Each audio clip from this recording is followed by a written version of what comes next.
Welcome to Thriller Nights, your hub for the most captivating true crime stories. I'm your narrator, Greg, and tonight we delve into the chilling murder of Dariusz Janiszewski, a case where fiction intertwined with reality in the most unexpected way. Before we begin, I want to extend a heartfelt thank you to all our subscribers. Your support keeps us motivated to bring you the most intriguing tales. If you're new here, make sure to hit that subscribe button and join our growing community. Don't forget to like this video and share your thoughts in the comments below. Your engagement helps us keep the stories coming. Now, let's uncover the unsettling truth behind the murder of Dariusz Janiszewski. In the southwest corner of Poland, far from any town or city, the Oder River curls sharply, creating a tiny inlet. The banks are matted with wild grass and shrouded by towering pine and oak trees. The only people who regularly trek to the area are fishermen. The inlet teems with perch and pike and sun bass. On a cold December day in 2000, three friends were casting there when one of them noticed something floating by the shore. At first, he thought it was a log, but as he drew closer he saw what looked like hair. The fisherman shouted to one of his friends, who poked the object with his rod. It was a dead body. The fisherman called the police, who carefully removed the corpse of a man from the water. A noose was around his neck, and his hands were bound behind his back. Part of the rope, which appeared to have been cut with a knife, had once connected his hands to his neck, binding the man in a backward cradle, an excruciating position. The slightest wiggle would have caused the noose to tighten further. There was no doubt that the man had been murdered. His body was clothed in only a sweatshirt and underwear, and it bore marks of torture. A pathologist determined that the victim had virtually no food in his intestines, which indicated that he had been starved for several days before he was killed. Initially, the police thought that he had been strangled and then dumped in the river, but an examination of fluids in his lungs revealed signs of drowning, which meant that he was probably still alive when he was dropped into the water. The victim, tall, with long dark hair and blue eyes, seemed to match the description of a 35-year-old businessman named Dariusz Janiszewski, who had lived in the city of Wrocław, 60 miles away, and who had been reported missing by his wife nearly 4 weeks earlier. He had last been seen on November 13th, leaving the small advertising firm that he owned in downtown Wrocław. When the police summoned Janiszewski's wife to see if she could identify the body, she was too distraught to look, and so Janiszewski's mother did instead. She immediately recognized her son's flowing hair and the birthmark on his chest. The police launched a major investigation. Scuba divers plunged into the frigid river, looking for evidence.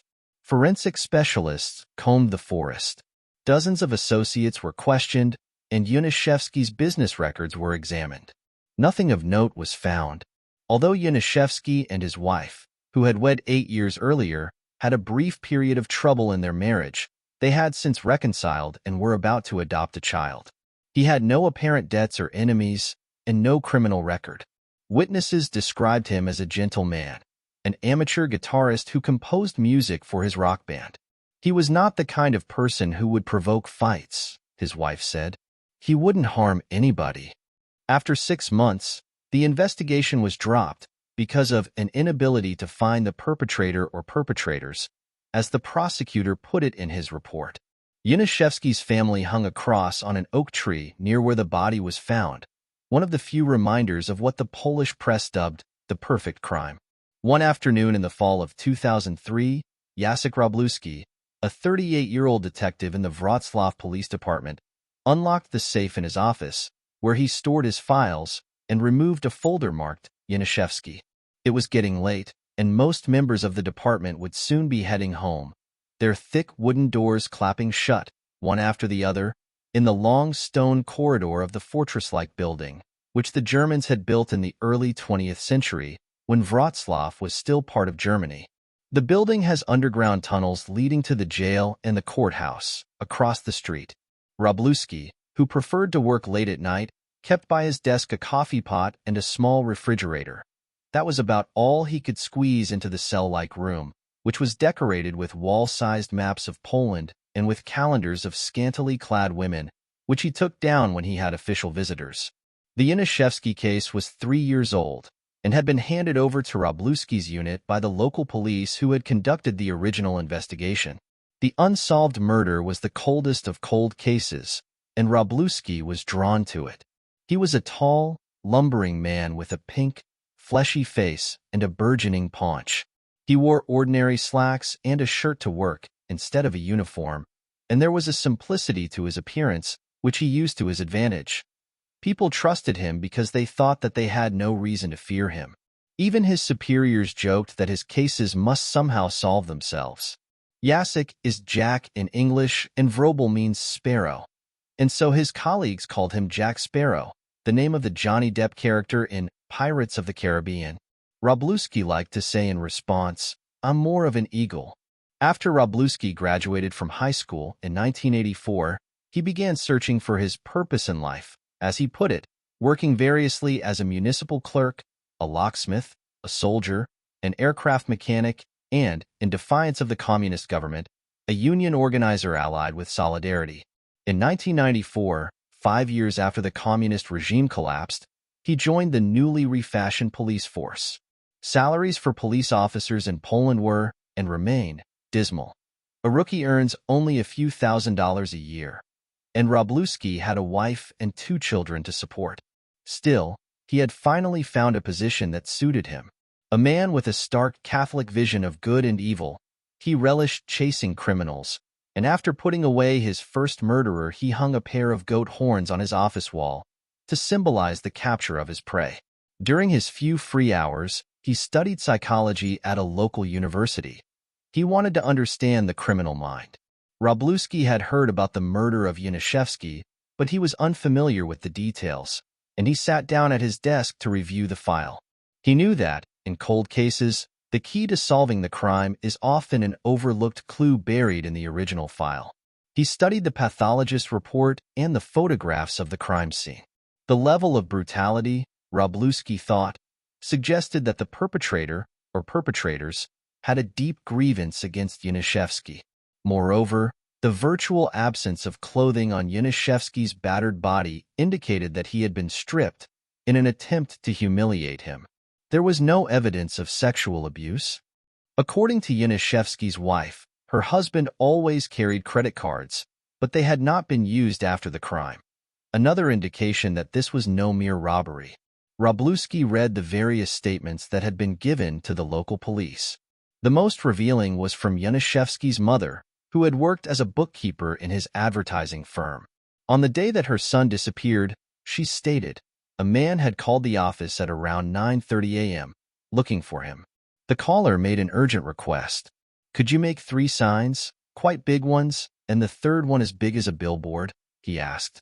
When she inquired further, he said, "I will not talk to you about this," demanding again to speak to her son. She explained that he was out of the office, but she gave the caller Janiszewski's cell phone number. The man hung up. He had not identified himself, and Janiszewski's mother had not recognized his voice, though she thought that he sounded professional. During the conversation, she had heard noise in the background, a dull roar. Later, when her son showed up at the office, she asked him if the customer had called, and Janiszewski replied that they had arranged to meet that afternoon. According to a receptionist in the building, who was the last known person to see Janiszewski alive, he departed the office at around 4 o'clock. He left his car, a Peugeot, in the parking lot, which his family said was very unusual. Although he often met with customers away from the office, he habitually took his car. Investigators, upon checking phone records, discovered that the call to Janiszewski's office had come from a phone booth down the street. This explained the background noise, Wroblewski thought. Records also indicated that, less than a minute after the call ended, someone at the same public phone had rung Janiszewski's cell phone. Though the calls were suspicious, Wroblewski could not be certain that the caller was a perpetrator, just as he could not yet say how many assailants were involved in the crime.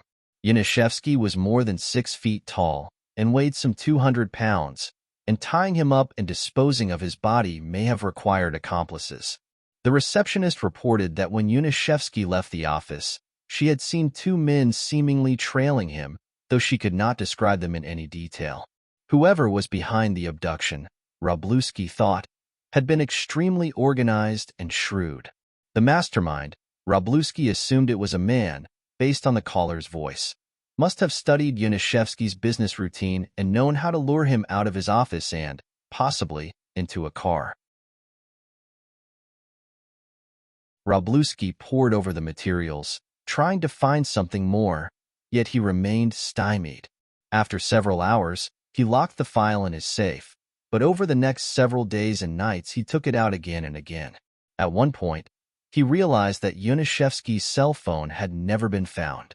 Wroblewski decided to see if the phone could be traced, an unlikely possibility. Poland lagged behind other European countries in technological development, and its financially strapped police force was only beginning to adopt more sophisticated methods of tracking cellular and computer communications. Nevertheless, Wroblewski had taken a keen interest in these new techniques, and he began an elaborate search with the help of the department's recently hired telecommunications specialist. Although Janiszewski's telephone number had not been used since his disappearance, Wroblewski knew that cell phones often bear a serial number from the manufacturer, and his men contacted Janiszewski's wife, who provided a receipt containing this information. To Wroblewski's astonishment, he and his colleagues soon found a match. A cell phone with the same serial number had been sold on Allegro, an internet auction site, 4 days after Janiszewski disappeared. The seller had logged in as Crispy7, who, investigators learned, was a 30-year-old Polish intellectual named Krystian Bala. It seemed inconceivable that a murderer who had orchestrated such a well-planned crime would have sold the victim's cell phone on an internet auction site. Bala, Wroblewski realized, could have obtained it from someone else, or purchased it at a pawn shop, or even found it on the street. Bala had since moved abroad and could not be easily reached, but as Wroblewski checked into his background, he discovered that he had recently published a novel called Amok. Wroblewski obtained a copy, which had on the cover a surreal image of a goat, an ancient symbol of the devil. Like the works of the French novelist Michel Houellebecq, the book is sadistic, pornographic, and creepy. The main character, who narrates the story, is a bored Polish intellectual who, when not musing about philosophy, is drinking and having sex with women. Wroblewski, who read mostly history books, was shocked by the novel's contents, which were not only decadent but vehemently anti-church. He made note of the fact that the narrator murders a female lover for no reason. What had come over me? What the hell did I do? And conceals the act so well that he is never caught. Wroblewski was struck, in particular, by the killer's method. I tightened the noose around her neck. Wroblewski then noticed something else. The killer's name is Chris, the English version of the author's first name.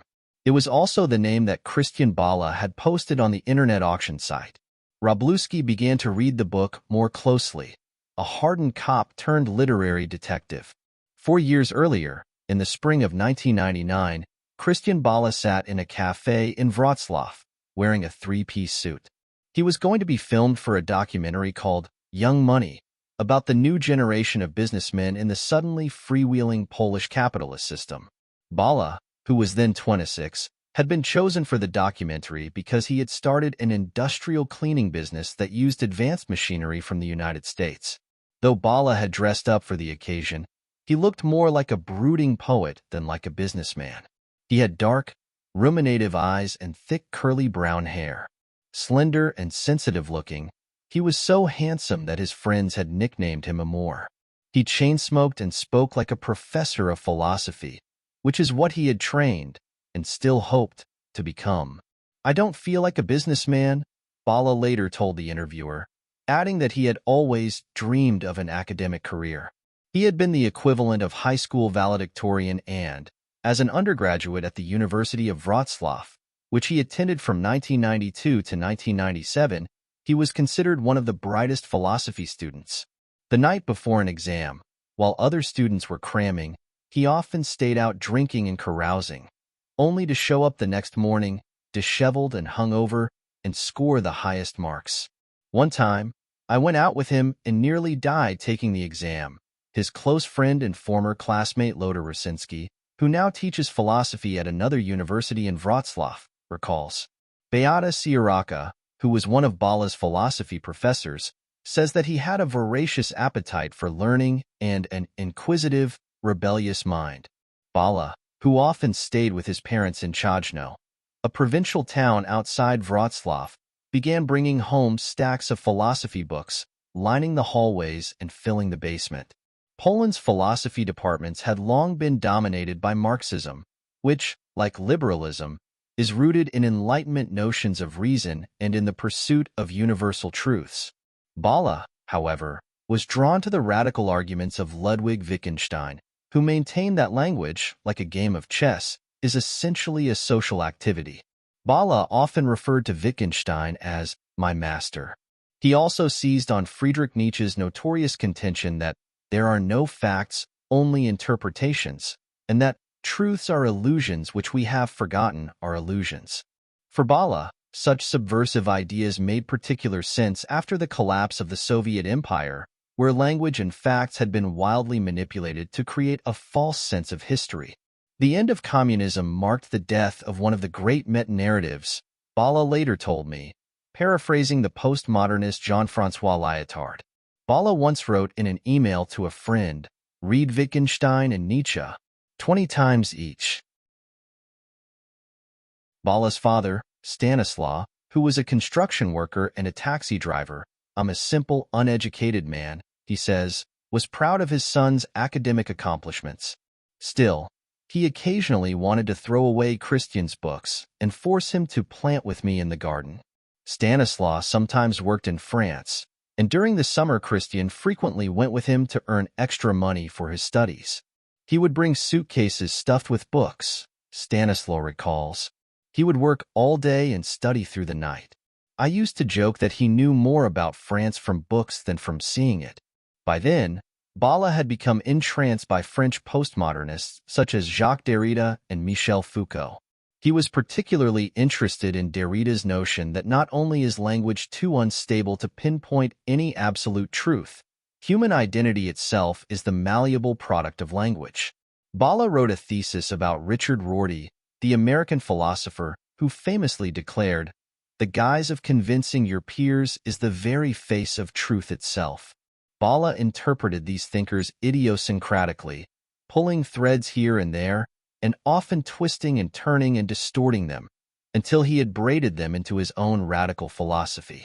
To amuse himself, he began constructing myths about himself, an adventure in Paris, a romance with a schoolmate, and tried to convince friends that they were true.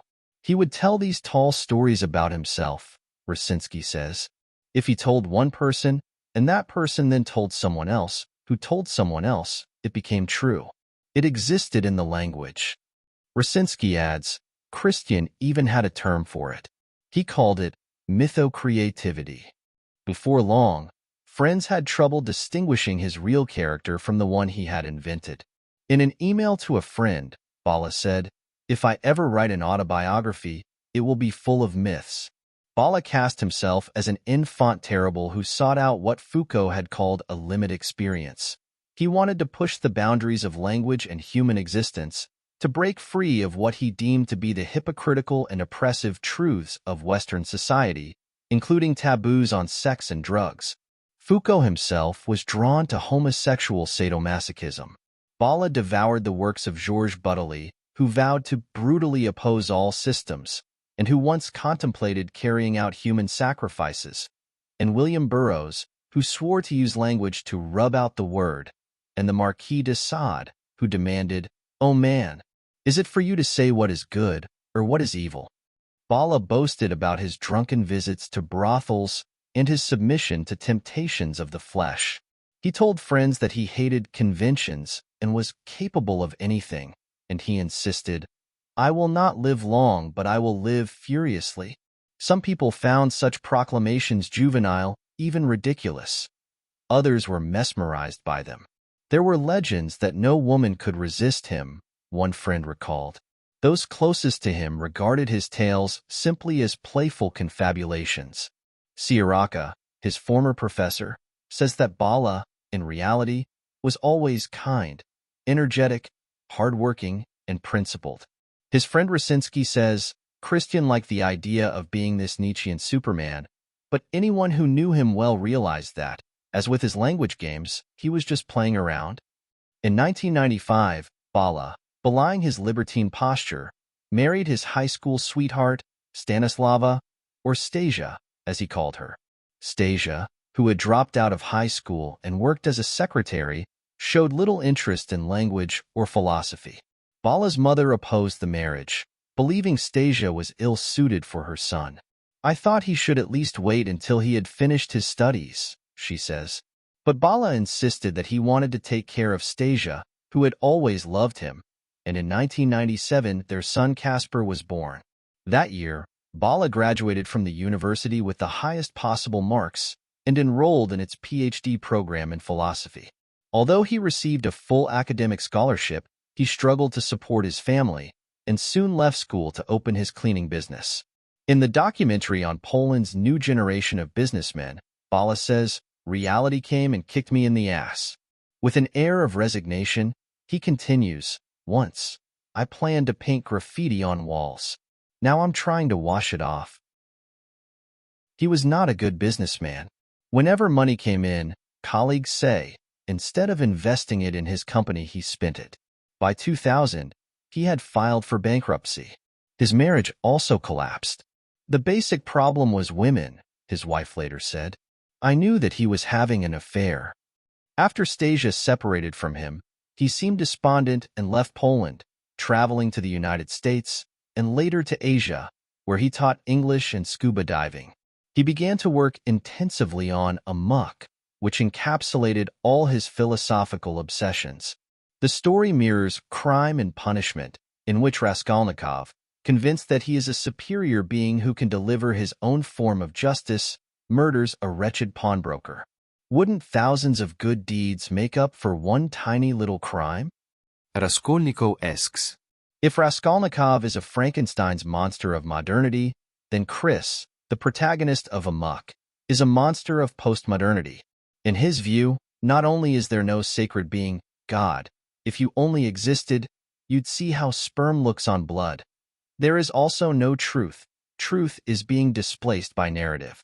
One character admits that he doesn't know which of his constructed personalities is real, and Chris says, "I'm a good liar, because I believe in the lies myself." Unbound by any sense of truth, moral, scientific, historical, biographical, legal, Chris embarks on a grisly rampage. After his wife catches him having sex with her best friend and leaves him, Chris says that he has, at least, stripped her of her illusions. He sleeps with one woman after another, the sex ranging from numbing to sadomasochistic. Inverting convention, he lusts after ugly women, insisting that they are more real, more touchable, more alive. He drinks too much. He spews vulgarities, determined, as one character puts it, to pulverize the language, to screw it like no one else has ever screwed it. He mocks traditional philosophers and blasphemes the Catholic Church. In one scene, he gets drunk with a friend and steals from a church a statue of Saint Anthony, the Egyptian saint who lived secluded in the desert, battling the temptations of the devil, and who fascinated Foucault.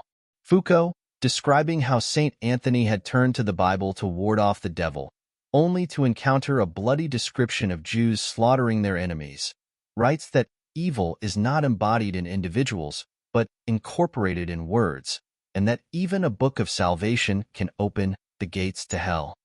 Finally, Chris, repudiating what is considered the ultimate moral truth, kills his girlfriend Mary.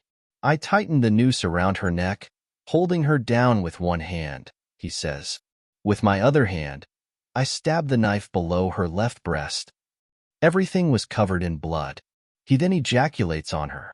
In a perverse echo of Wittgenstein's notion that some actions defy language, Chris says of the killing, "There was no noise, no words, no movement. Complete silence." In Crime and Punishment, Raskolnikov confesses his sins and is punished for them, while being redeemed by the love of a woman named Sonia, who helps to guide him back toward a pre-modern Christian order. But Chris never removes what he calls his white gloves of silence, and he is never punished. "Murder leaves no stain," he declares. and his wife, who, not coincidentally, is also named Sonia, never returns to him. The style and structure of Amok, which is derivative of many postmodern novels, reinforces the idea that truth is illusory. What is a novel, anyway, but a lie, a mytho-creation? Bala's narrator often addresses the reader, reminding him that he is being seduced by a work of fiction. "I am starting my story," Chris says. "I must avoid boring you." In another typical flourish, Chris reveals that he is reading a book about the violent rebellion of a young author with a guilty conscience. In other words, the same story as Amok. Throughout the book, Bala plays with words in order to emphasize their slipperiness. The title of one chapter, Screwdriver, refers simultaneously to the tool, the cocktail, and Chris's sexual behavior. Even when Chris slaughters Mary, it feels like a language game. "I pulled the knife and rope from underneath the bed, as if I were about to begin a children's fairy tale," Chris says. "Then I started unwinding this fable of rope, and to make it more interesting I started to make a noose. It took me 2 million years." Bala finished the book toward the end of 2002. He had given Chris a biography similar to his own, blurring the boundary between author and narrator. He even posted sections of the book on a blog called Amok, and during discussions with readers he wrote comments under the name Chris, as if he were the character. After the book came out, in 2003, an interviewer asked him, "Some authors write only to release their Mr. Hyde, the dark side of their psyche. Do you agree?" Bala joked in response, "I know what you are driving at, but I won't comment." It might turn out that Krystian Bala is the creation of Chris, not the other way around. Few bookstores in Poland carried Amok, in part because of the novel's shocking content, and those which did placed it on the highest shelves, out of the reach of children. The book has not been translated into English. On the internet, a couple of reviewers praised Amok. "We haven't had this kind of book in Polish literature," one wrote, adding that it was paralyzingly realistic, totally vulgar, full of paranoid and delirious images. Another called it a masterpiece of illusion. Yet most readers considered the book, as one major Polish newspaper put it, to be without literary merit. Even one of Bala's friends dismissed it as rubbish. When Siaraka, the philosophy professor, opened it, she was stunned by its crude language, which was the antithesis of the straightforward, intelligent style of the papers that Bala had written at the university. "Frankly, I found the book hard to read," she says. An ex-girlfriend of Bala's later said, "I was shocked by the book, because he never used those words. He never acted obscenely or vulgar toward me. Our sex life was normal." Many of Bala's friends believed that he wanted to do in his fiction what he never did in life: shatter every taboo. In the interview that Bala gave after Amok was published, he said, "I wrote the book not caring about any convention. A simple reader will find interesting only a few violent scenes with a graphic description of people having sex. But if someone really looks, he will see that these scenes are intended to awaken the reader and show how fucked up and impoverished and hypocritical this world is." By Bala's own estimate, Amok sold only a couple of thousand copies. But he was confident that it would eventually find its place among the great works of literature. "I'm truly convinced that one day my book will be appreciated," he said. "History teaches that some works of art have to wait ages before they are recognized. In at least one respect, the book succeeded." Chris was so authentically creepy that it was hard not to believe that he was the product of a genuinely disturbed mind, and that he and the author were indeed indistinguishable. On Bala's website, readers described him and his work as grotesque, sexist, and psychopathic. During an internet conversation, in June of 2003, a friend told Bala that his book did not give the reader a good impression of him. When Bala assured her that the book was fiction, she insisted that Chris's musings had to be your thoughts. Bala became irritated. "Only a fool," he said, "would believe that." Detective Wroblewski underlined various passages as he studied Amok. At first glance, few details of Mary's murder resembled the killing of Janiszewski. Most conspicuously, The victim in the novel is a woman and the killer's longtime friend. Moreover, although Mary has a noose around her neck, she gets stabbed with a Japanese knife, and Janiszewski wasn't. One detail in the book, however, chilled Wroblewski. After the murder, Chris says, "I sell the Japanese knife on an internet auction." The similarity to the selling of Janiszewski's cell phone on the internet, a detail that the police had never released to the public, seemed too extraordinary to be a coincidence. At one point in Amok, Chris intimates that he has also killed a man. When one of his girlfriends doubts his endless mytho creations, he says, "Which story didn't you believe? That my radio station went bankrupt, or that I killed a man who behaved inappropriately toward me 10 years ago?" He adds of the murder, "Everyone considers it a fable. Maybe it's better that way. Fuck.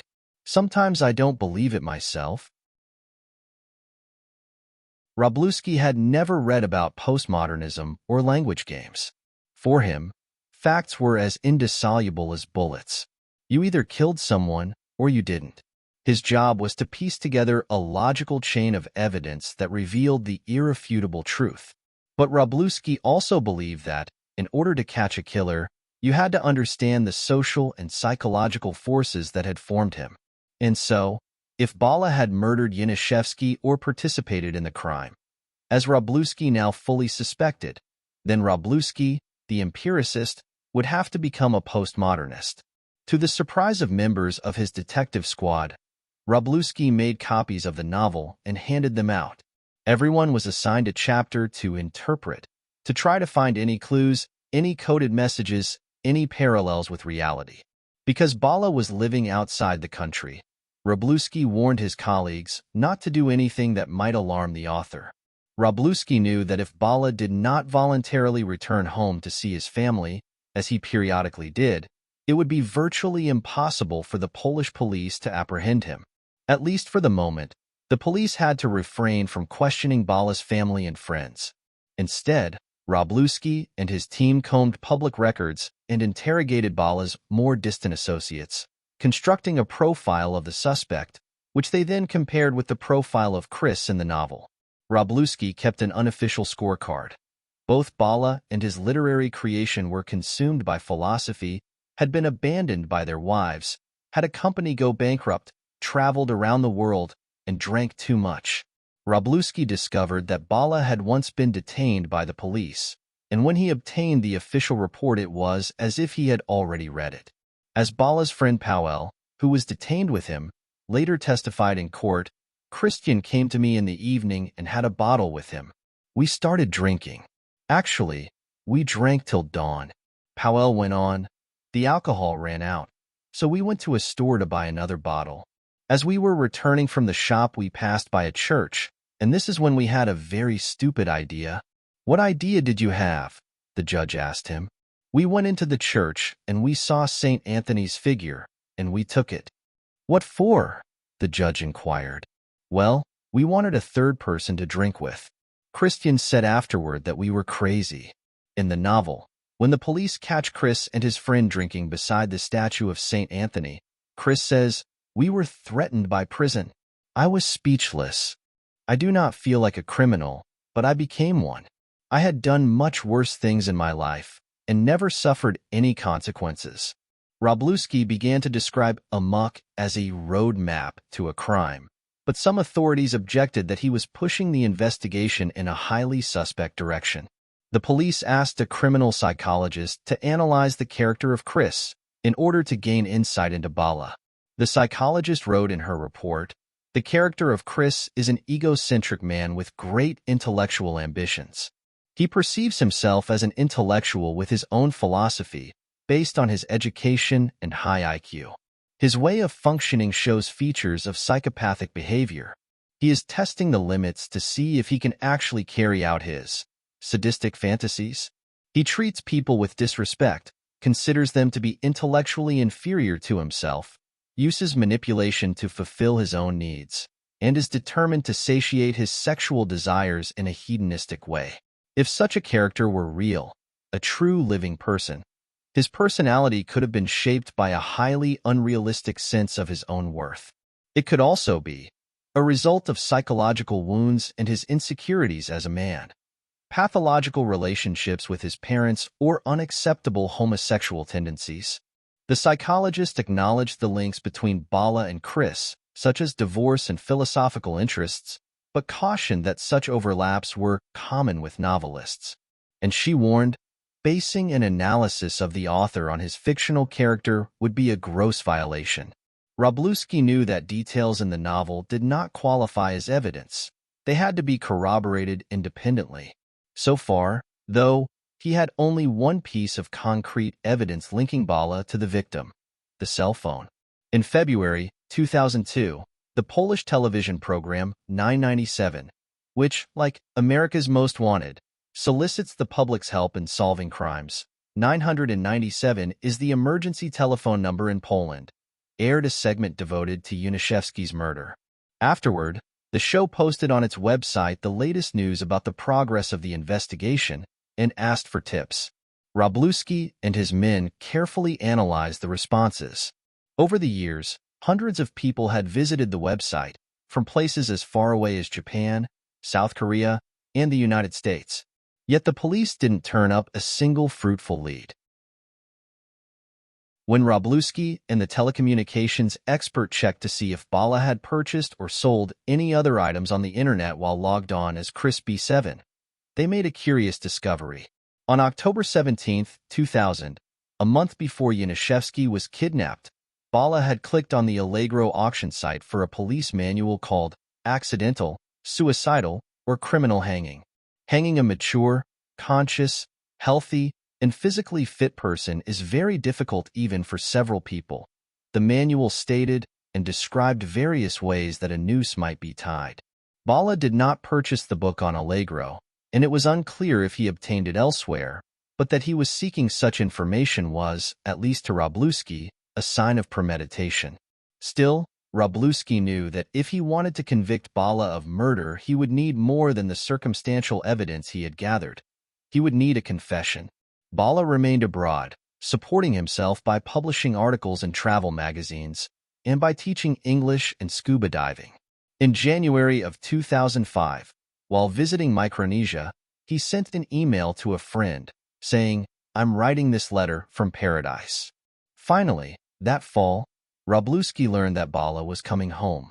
At approximately 2:30 p.m., after leaving a drugstore at Legnica Street in Chojno, "I was attacked by 3 men," Bala later wrote in a statement, describing what happened to him on September 5, 2005, shortly after he returned to his hometown. "One of them twisted my arms behind my back. Another squeezed my throat so that I could not speak and could barely breathe. Meanwhile, the third one handcuffed me." Bala said that his attackers were tall and muscular, with close-cropped hair, like skinheads. Without telling Bala who they were or what they wanted, they forced him into a dark green vehicle and slipped a black plastic bag over his head. "I couldn't see anything," Bala said. "They ordered me to lie face down on the floor." Bala said that his assailants continued to beat him, shouting, "You fucking prick! You motherfucker!" He pleaded with them to leave him alone and not hurt him. Then he heard one of the men say on a cell phone, "Hi, boss. We got the shithead. Yes, he's still alive. So now what? At the meeting point?" The man continued, "And what about the money? Will we get it today?" Bala said he thought that, because he lived abroad and was known to be a writer, the men assumed that he was wealthy and were seeking a ransom. "I tried to explain to them that I didn't have money," Bala stated. The more he spoke, though, the more brutally they attacked him. Eventually, the car came to a stop, apparently in a wooded area. "We can dig a hole for this shit here and bury him," one of the men said. Bala struggled to breathe through the plastic bag. "I thought that this was going to be the last moment of my life, but suddenly they got back into the car and began driving again," he said. After a long time, the car came to another stop, and the men shoved him out of the car and into a building. "I didn't hear a door, but because there was no wind or sun I assumed that we had entered," Bala said. The men threatened to kill him if he didn't cooperate, then led him upstairs into a small room where they stripped him, deprived him of food, beat him, and began to interrogate him. Only then, Bala said, did he realize that he was in police custody and had been brought in for questioning by a man called Jack Sparrow. None of it happened, Wroblewski later told me. We used standard procedures and followed the letter of the law. According to Wroblewski and other officers, they apprehended Bala by the drugstore without violence and drove him to police headquarters in Wrocław. Wroblewski and Bala sat facing each other in the detective's cramped office. A light bulb overhead cast a faint glow, and Bala could see on the wall the goat horns that eerily resembled the image on the cover of his book. Bala appeared gentle and scholarly, yet Wroblewski recalled how, in Amok, Chris says, "It's easier for people to imagine that Christ can turn urine into beer than that someone like me can send to hell some asshole smashed into a lump of ground meat." Wroblewski initially circled around the subject of the murder, trying to elicit offhand information about Bala's business and his relationships, and concealing what the police already knew about the crime. An interrogator's chief advantage. When Wroblewski did confront him about the killing, Bala looked dumbfounded. "I didn't know Dariusz Janiszewski," he said. "I know nothing about the murder." Wroblewski pressed him about the curious details in Amok. Bala later told me, "It was insane. He treated the book as if it were my literal autobiography. He must have read the book 100 times. He knew it by heart." When Wroblewski mentioned several facts in the novel, such as the theft of the statue of St. Anthony, Bala acknowledged that he had drawn certain elements from his life. As Bala put it to me, "Sure, I'm guilty of that. Show me an author who doesn't do that." Wroblewski then played his trump card, the cell phone. How did Bala get hold of it? Bala said that he couldn't remember. It was 5 years ago. Then he said that he must have bought the phone at a pawn shop, as he had done several times in the past. He agreed to take a polygraph test. Wroblewski helped to prepare the questions for the examiner, who asked, "Just before Dariusz Janiszewski lost his life, did you know this would happen? Were you the one who killed him? Do you know who actually murdered him? Did you know Janiszewski? Were you in the place where Janiszewski was held hostage?" Bala replied no to each question. Periodically, he seemed to slow his breathing, in the manner of a scuba diver. The examiner wondered if he was trying to manipulate the test. On some questions, the examiner suspected Bala of lying, but, overall, the results were inconclusive. In Poland, after a suspect is detained for 48 hours, the prosecutor in the case is required to present his evidence before a judge and charge the suspect. Otherwise, the police must release him. The case against Bala remained weak. All Wroblewski and the police had was the cell phone, which Bala could have obtained, as he claimed, from a pawn shop. The sketchy results of a polygraph, a notoriously unreliable test, a book on hanging that Bala might not even have purchased, and clues possibly embedded in a novel. Wroblewski had no motive or confession. As a result, the authorities charged Bala only with selling stolen property, Janiszewski's phone, and with paying a bribe in an unrelated business matter, which Wroblewski had uncovered during the course of his investigation. Wroblewski knew that neither charge would likely carry any jail time, and although Bala had to remain in the country and relinquish his passport, he was otherwise a free man. "I had spent 2 years trying to build a case, and I was watching it all collapse," Wroblewski recalled. Later, as he was flipping through Bala's passport, Wroblewski noticed stamps from Japan, South Korea, and the United States. He remembered that the website of the television show, 997, had recorded page views from all of those countries, a fact that had baffled investigators. Why would anyone so far away be interested in a local Polish murder? Wroblewski compared the periods when Bala was in each country with the timing of the page views. The dates matched. Bala, meanwhile, was becoming a cause célèbre. As Wroblewski continued to investigate him for murder, Bala filed a formal grievance with the authorities, claiming that he had been kidnapped and tortured. When Bala told his friend Rosiński that he was being persecuted for his art, Rosiński was incredulous. "I figured that he was testing out some crazy idea for his next novel," he recalls. Soon after, Wroblewski questioned Rosiński about his friend. "That's when I realized that Krystian was telling the truth," Rosinsky says. Rosinsky was shocked when Wroblewski began to grill him about amok. I told him that I recognized some details from real life, but that, to me, the book was a work of fiction, Rosinsky says. This was crazy. You cannot prosecute a man based on the novel he wrote. Beata Siaraka, Bala's former professor, who was also called in for questioning, says that she felt as if she were being interrogated by literary theorists. As outrage over the investigation mounted, one of Bala's girlfriends, Denise Reinhardt, set up a defense committee on his behalf. Reinhardt, an American theater director, met Bala while she was studying in Poland in 2001, and they had subsequently traveled together to the United States and South Korea. Reinhardt solicited support over the internet, writing, "Krystian is the author of a fictional philosophical book called Amok. A lot of the language and content is strong, and there are several metaphors that might be considered against the Catholic Church and Polish tradition." During his brutal interrogation, they referenced his book numerous times, citing it as proof of his guilt. Dubbing the case the Sprawa Absurd, the absurd matter, the committee contacted human rights organizations and international PN. Before long, the Polish Justice Ministry was deluged with letters on Bala's behalf from around the world. One said, "Mr. Bala deserves his rights in accordance with Article 19 of the UN Declaration of Human Rights that guarantees the right to freedom of expression. We urge you to ensure there is an immediate and thorough investigation into his kidnapping and imprisonment, and that all of those found responsible are brought to justice." Bala, writing in imperfect English, sent out frantic bulletins to the Defense Committee, which published them in a newsletter. In a bulletin on September 13, 2005, Bala warned that he was being spied on and said, "I want you to know that I will fight until the end." The next day, he said of Wroblewski and the police, "They have ruined my family life. We will never talk loud at home again. We will never use internet freely again. We will never make any phone calls not thinking about who is listening. My mother takes some pills to stay calm. Otherwise she would get insane. Because of this absurd accusation. My old father smokes 50 cigs a day and I smoke 3 packs. We all sleep 3 to 4 hours daily and we are afraid of leaving a house.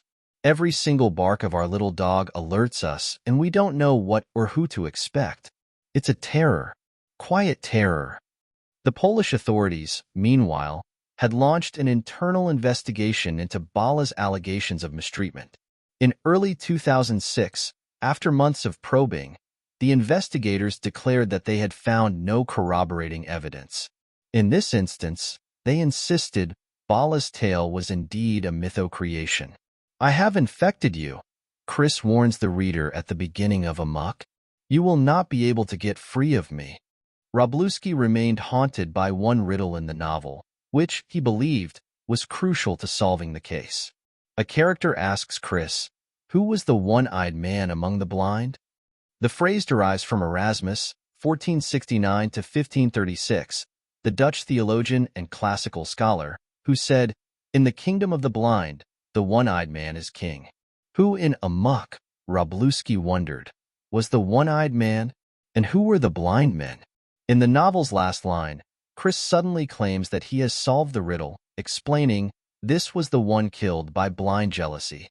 But the sentence, with its strange lack of context, made little sense. One hypothesis based on Amok was that Bala had murdered Janiszewski after beginning a homosexual affair with him. In the novel, after Chris's closest friend confesses that he is gay, Chris says that part of him wanted to strangle him with a rope and chop a hole in a frozen river and dump him there. Still, the theory seemed dubious. Wroblewski had thoroughly investigated Janiszewski's background, and there was no indication that he was gay. Another theory was that the murder was the culmination of Bala's twisted philosophy, that he was a postmodern version of Nathan Leopold and Richard Loeb, the two brilliant Chicago students who, in the 1920s, were so entranced by Nietzsche's ideas that they killed a 14-year-old boy to see if they could execute the perfect murder and become supermen. At their trial, in which they received life sentences, Clarence Darrow, the legendary defense attorney who represented them, said of Leopold, Here is a boy at 16 or 17 becoming obsessed with these doctrines. It was not a casual bit of philosophy with him. It was his life. Darrow, trying to save the boys from the death penalty, concluded, "Is there any blame attached because somebody took Nietzsche's philosophy seriously and fashioned his life upon it? It is hardly fair to hang a 19-year-old boy for the philosophy that was taught him at the university." In Amok, Chris clearly aspires to be a postmodern Übermensch, speaking of his will to power and insisting that anyone who is unable to kill should not stay alive.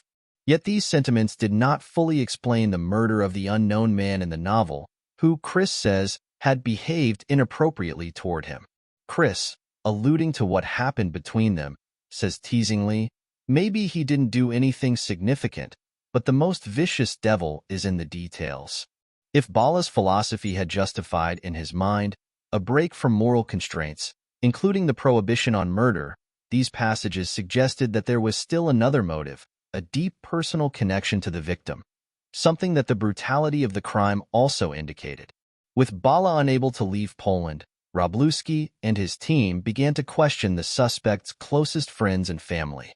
Many of those interrogated saw Bala positively, a bright, interesting man. One of his former girlfriends said of him, Bala had recently received a reference from a past employer at an English instruction school in Poland, which described him as intelligent, inquisitive, and easy to get along with, and praised his keen sense of humor. The reference concluded, "With no reservation, I highly recommend Krystian Bala for any teaching position with children." Yet, as Wroblewski and his men deepened their search for the devil in the details, a darker picture of Bala's life began to emerge. The years 1999 and 2000, during which time his business and his marriage collapsed, and Janiszewski was murdered, had been especially troubled. A friend recalled that Bala once started to behave vulgarly and wanted to take his clothes off and show his manliness. The family babysitter described him as increasingly drunk and out of control. She said he constantly berated his wife, Stasia, shouting at her that she slept around and cheated on him. According to several people, after Bala and his wife separated, in 2000, he remained possessive of her. A friend, who called Bala an authoritarian type, said of him, he continuously controlled Stasia and checked her phones. At a New Year's Eve party in 2000, just weeks after Janiszewski's body was found, Bala thought a bartender was making advances toward his wife and, as one witness put it, went crazy. Bala screamed that he would take care of the bartender and that he had already dealt with such a guy. At the time, Stasia and her friends had dismissed his drunken outburst. Even so, it took 5 people to restrain Bala. As one of them told police, he was running amok. As Wroblewski and his men were trying to fix on a motive, other members of the squad stepped up their efforts to trace the 2 suspicious telephone calls that had been made to Janiszewski's office and to his cell phone on the day he disappeared. The public telephone from which both calls were made was operated with a card. Each card was embedded with a unique number that registered with the phone company whenever it was used. Not long after Bala was released, the telecommunications expert on the Janiszewski case was able to determine the number on the caller's card. Once the police had that information, officials could trace all the telephone numbers dialed with that same card. Over a 3-month period, 32 calls had been made. They included calls to Bala's parents, his girlfriend, his friends, and a business associate. The truth was becoming clearer and clearer, Wroblewski said. Wroblewski and his team soon uncovered another connection between the victim and the suspect. Małgorzata Drozdal, a friend of Stasia's, told the police that in the summer of 2000 she had gone with Stasia to a nightclub called Crazy Horse in Wrocław. While Drozdal was dancing, she saw Stasia talking to a man with long hair and bright blue eyes. She recognized him from around town. His name was Dariusz Janiszewski. Wroblewski had one last person to question, Stasia, but she had steadfastly refused to cooperate. Perhaps she was afraid of her ex-husband. Perhaps she believed Bala's claim that he was being persecuted by the police. Or perhaps she dreaded the idea of one day telling her son that she had betrayed his father. Wroblewski and his men approached Stasia again, this time showing her sections of Amok, which was published after she and Bala had split up, and which she had never looked at closely. According to Polish authorities, Stasia examined passages involving Chris's wife, Sonia, and was so disturbed by the character's similarities to her that she finally agreed to talk. She confirmed that she had met Janiszewski at Crazy Horse. "I had ordered French fries, and I asked a man next to the bar whether the French fries were ready," Stasia recalled. "That man was Dariusz. They spent the entire night talking," she said, and Janiszewski gave her his phone number. Later, they went on a date and checked into a motel. But before anything happened, she said, Janiszewski admitted that he was married and she left. "Since I know what it's like to be a wife whose husband betrays her, I didn't want to do that to another woman," Stasia said. The difficulties in Janiszewski's marriage soon ended, and he and Stasia never went out together again. Several weeks after her date with Janiszewski, Stasia said, Bala showed up at her place in a drunken fury, demanding that she admit to having an affair with Janiszewski. He broke down the front door and struck her. He shouted that he had hired a private detective and knew everything. He also mentioned that he had visited Dariusz's office and described it to me, Stasia recalled. Then he said he knew which hotel we went to and what room we were in. Later, when she learned that Janiszewski had disappeared, Stasia said, she asked Bala if he had anything to do with it, and he said no. She did not pursue the matter, believing that Bala, for all his tumultuous behavior, was incapable of murder. For the first time, Wroblewski thought he understood the last line of Amok. This was the one killed by blind jealousy. Spectators flooded into the courtroom in Wrocław on February 22, 2007, the first day of Bala's trial. There were philosophers who argued with each other over the consequences of postmodernism, young lawyers who wanted to learn about the police department's new investigative techniques, and reporters who chronicled every tantalizing detail. Killing doesn't make much of an impression in the 21st century, but allegedly killing and then writing about it in a novel is front-page news. A front-page article in Angora, a weekly based in Lodz, declared. The judge, Lidia Hojenska, sat at the head of the courtroom, beneath an emblem of the white Polish eagle. In accordance with Polish law, the presiding judge, along with another judge and 3 citizens, acted as the jury. The defense and the prosecution sat at 2 unadorned wooden tables. Next to the prosecutors were Janiszewski's widow and his parents, his mother holding a picture of her son. The public congregated in the back of the room, and in the last row was a stout, nervous woman with short red hair, who looked as if her own life were at stake. It was Bala's mother, Teresa. His father was too distraught to attend. Everyone's attention, it seemed, was directed toward a zoo-like cage near the center of the courtroom. It was almost 9 feet high and 20 feet long, and had thick metal bars. Standing in the middle of it, wearing a suit and peering out calmly through his spectacles, was Krystian Bala. He faced up to 25 years in prison. A trial is predicated on the idea that truth is obtainable. Yet it is also, as the writer Janet Malcolm has noted, a struggle between 2 competing narratives, and the story that can best withstand the attrition of the rules of evidence is the story that wins. In this case, the prosecution's narrative resembled that of Amok. Bala, like his alter ego Chris, was a depraved hedonist who, unbound by any sense of moral compunction, had murdered someone in a fit of jealous rage. The prosecution introduced files from Bala's computer, which Wroblewski and the police had seized during a raid of his parents' house. In one file, which had to be accessed with the password Amok, Bala cataloged, in graphic detail, sexual encounters with more than 70 women. The list included his wife, Stasia, a divorced cousin who was older and plump, the mother of a friend, described as old-ass, hardcore action, and a Russian whore in an old car. The prosecution also presented emails in which Bala sounded unmistakably like Chris, using the same vulgar or arcane words, such as joy juices and Madame Melancholy.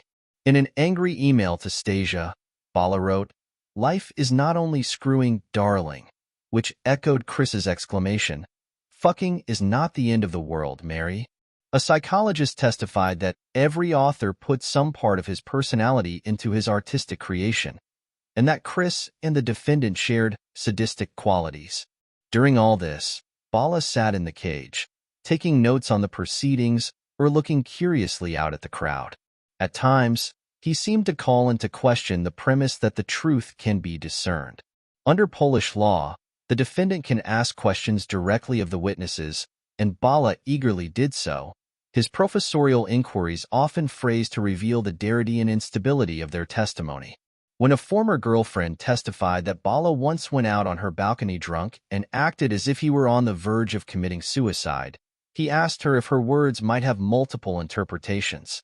Could we just say that this is a matter of semantics, a misuse of the word suicide? He said. But, as the trial wore on and the evidence mounted against him, the postmodernist sounded increasingly like an empiricist, a man desperately looking to show gaps in the prosecution's chain of evidence. Bala noted that no one had seen him kidnap Janiszewski, or kill him, or dump his body. I'd like to say that I never met Dariusz, and there is not a single witness who would confirm that I did so, Bala said.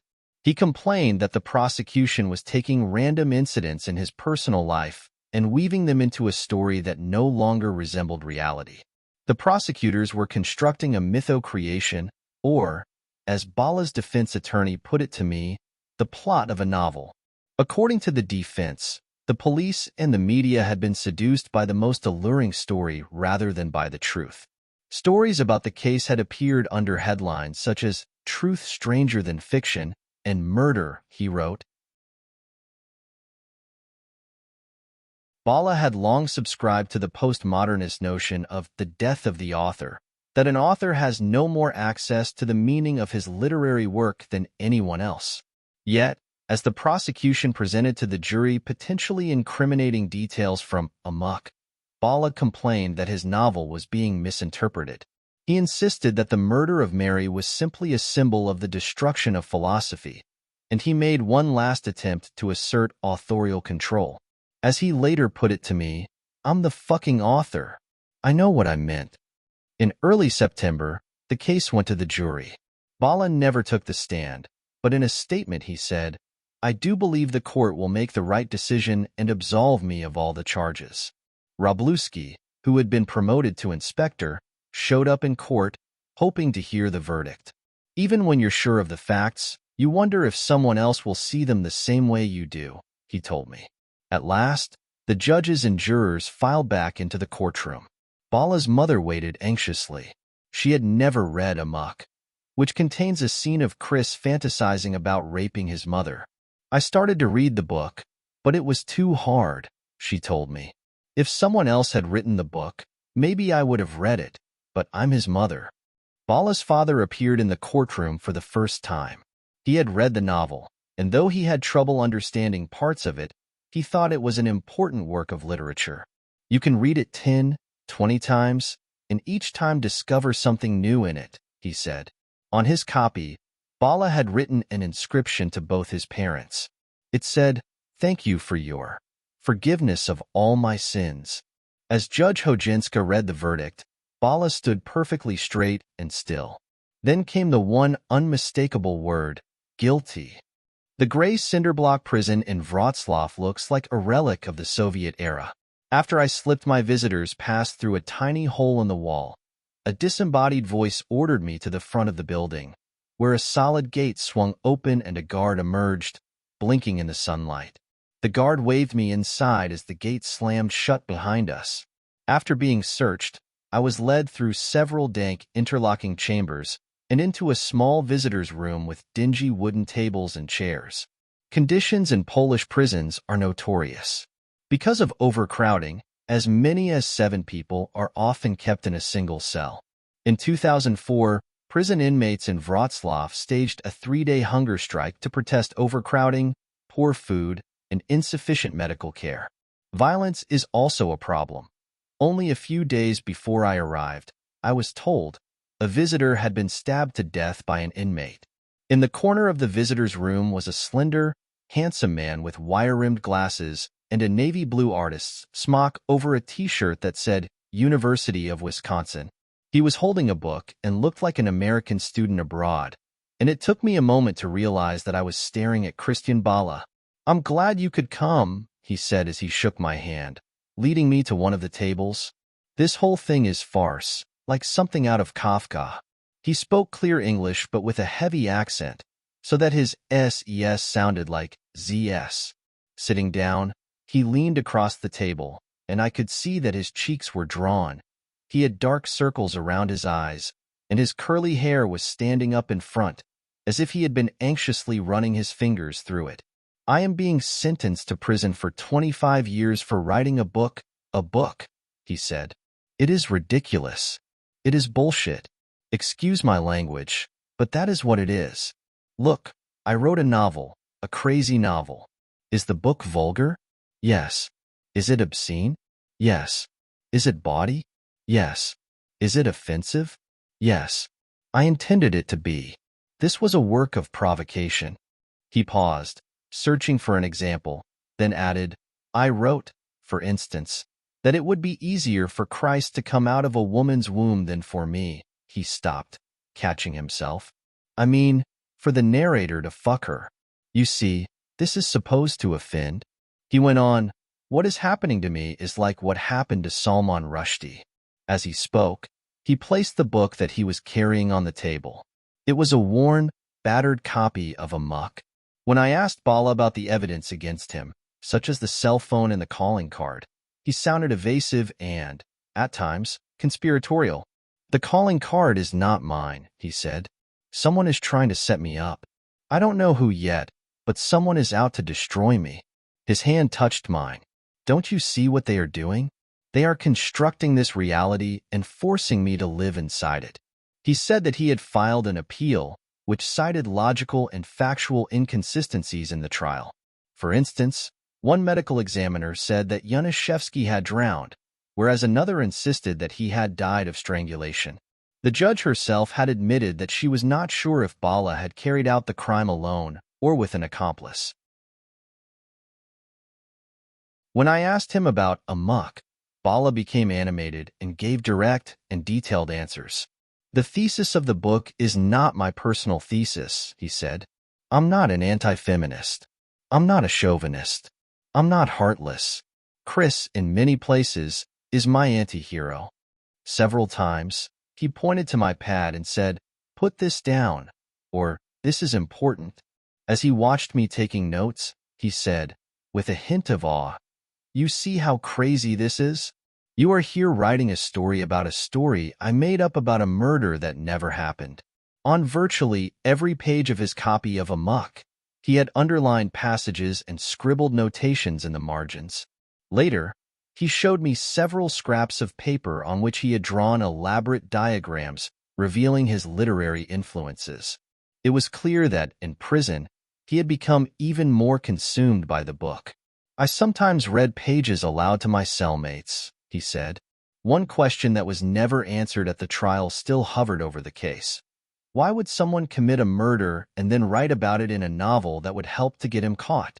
In Crime and Punishment, Raskolnikov speculates that even the smartest criminal makes mistakes because he experiences at the moment of the crime a sort of failure of will and reason, which are replaced by a phenomenal, childish thoughtlessness just at the moment when reason and prudence are most necessary. Amok, however, had been published 3 years after the murder. If Bala was guilty of murder, the cause was not a failure of will and reason, but, rather, an excess of both. Some observers wondered if Bala had wanted to get caught, or, at least, to unburden himself.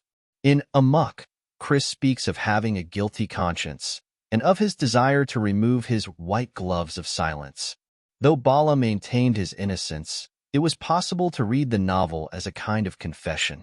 Wroblewski and the authorities, who believed that Bala's greatest desire was to attain literary immortality, saw his crime and his writing as indivisible. At the trial, Janiszewski's widow pleaded with the press to stop making Bala out to be an artist rather than a murderer. Since his arrest, Amok had become a sensation in Poland, selling out at virtually every bookstore. There's going to be a new edition coming out with an afterword about the trial and all the events that have happened, Bala told me excitedly. Other countries are interested in publishing it as well. Flipping through the pages of his own copy, he added, "There's never been a book quite like this." As we spoke, he seemed far less interested in the idea of the perfect crime than he was in the perfect story, which, in his definition, pushed past the boundaries of aesthetics and reality and morality charted by his literary forebears. "You know, I'm working on a sequel to Amok," he said, his eyes lighting up. "It's called Lyric." He repeated the words several times. It's a pun. It means lyrics, as in a story, or delirium. One question that was never answered at the trial still hovered over the case. Why would someone commit a murder and then write about it in a novel that would help to get him caught? In Crime and Punishment, Raskolnikov speculates that even the smartest criminal makes mistakes because he experiences at the moment of the crime a sort of failure of will and reason, which are replaced by a phenomenal, childish thoughtlessness just at the moment when reason and prudence are most necessary. Amok, however, had been published 3 years after the murder. If Bala was guilty of murder, the cause was not a failure of will and reason, but, rather, an excess of both. Some observers wondered if Bala had wanted to get caught, or, at least, to unburden himself. In Amok, Chris speaks of having a guilty conscience, and of his desire to remove his white gloves of silence.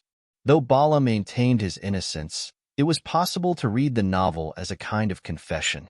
Wroblewski and the authorities, who believed that Bala's greatest desire was to attain literary immortality, saw his crime and his writing as indivisible. At the trial, Janiszewski's widow pleaded with the press to stop making Bala out to be an artist rather than a murderer.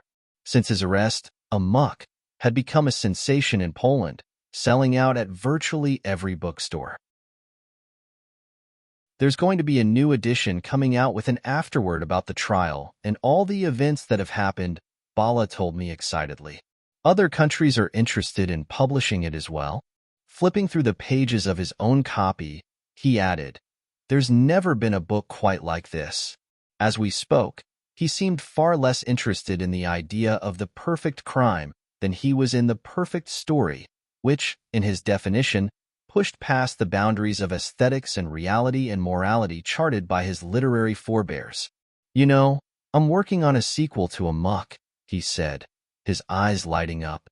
"It's called Lyric." He repeated the words several times. It's a pun. It means lyrics, as in a story, or delirium. Thank you for joining us on Thriller Nights, as we explored the eerie and fascinating case of Dariusz Janiszewski. We hope you found this story as compelling as we did. If you enjoyed tonight's episode, please give it a thumbs up and share your thoughts in the comments. To stay updated with more thrilling tales and true crime stories, make sure to hit that subscribe button and turn on notifications. A big thank you to our subscribers for your continued support. Until next time, stay safe, stay curious, and keep the lights on. This is Greg, signing off from Thriller Nights.